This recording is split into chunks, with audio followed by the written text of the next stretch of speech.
seem like this is kind of your guys' worst game of the season. You know, I think it's just little things. You know, we started off with some momentum, weren't able to play complementary football across the board. You know, it's technique, you know, as much as anything else. You know, we had got guys that were, you know, wasn't like there was bus running wide open. It was, man, you got to turn the right way. You know, you've got to stay in your gap. To do the little things it takes to win. And, a couple of those moments, you know, gave up explosive plays, and that's ultimately what led to the loss. Eli's been so good this year, having a couple of touchdowns going against. What do you say to him is going to head to the practice?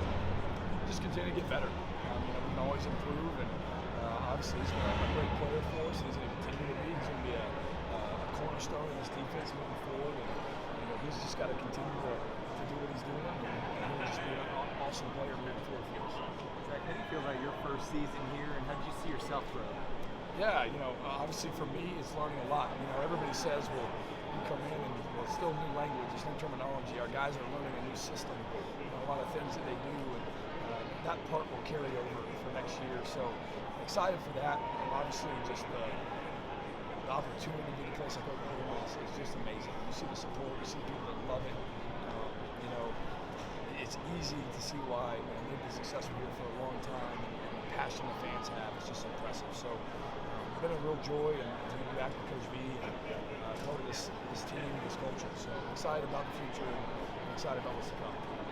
Zach, your defense made such great improvements, especially over the last 4 or 5 games. I don't know how you look at this one. Put it all together, how much did your defense improve over the next half of the season? Yeah, I think we got a lot better actually. You know, just you see the consistency of play and guys having to step up and make big time plays and moments. I thought that you know, we improved our physicality, our tackling, how we attack people, and you know, tonight was a microcosm of they made some competitive plays in the edges, and we just got to be better at finishing some of those explosive runs and explosive passes. Zach, earlier in the week, Brent was talking really highly about what the future looks like.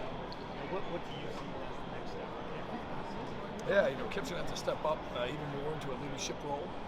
Be a guy that's a vocal guy for us, that's ready to play. You know, just like Danny has been. And since he's got one of the most experienced guys on the team now, as far as the linebacking core going out there, the expectations are high. You know, he comes back and he leads the group, and you know, he continues to create that tradition at linebacker we're trying to have here. Zach, what do you see in terms of the transfer portal?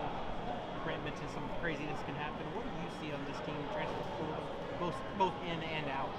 I have no idea. I wish I did. Let me know if you find out. But yeah, it's going to be madness as it always is, year in, year out. We'll know a whole lot more in about a week. How do you prepare for that as a coach? You know, you go with what you think you know, and if something changes, you adapt in the moment. Do you feel like this is you guys feel like you need the most of this?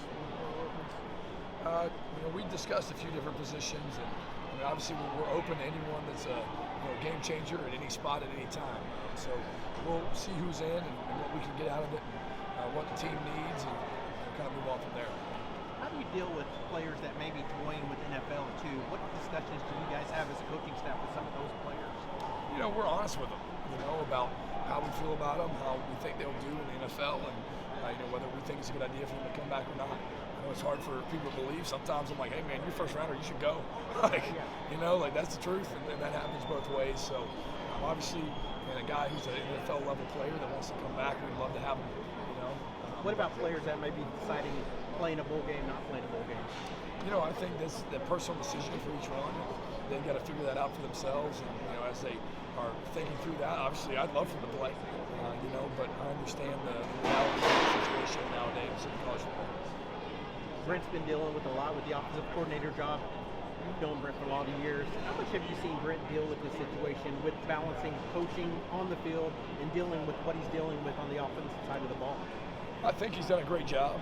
You know, I'm not very informed of the whole thing. You know, he's been doing it on his own, and as he should, and I'm sure he'll make a great hire. And just excited to see what that'll be. If you do get knocked out, what opportunities have for some of those younger guys to get to fill in for that bowl practice and for extra games and stuff like that to get you their growth into next year? Yeah, I mean, I think it's a great opportunity for young guys to get reps. And we'll structure practice in a way where even guys who maybe were scout team guys or freshmen, they'll have an opportunity to get some reps in practice and get ready and hopefully play in the game. It's just a great 2-3 weeks to develop the team and get them ready for spring ball.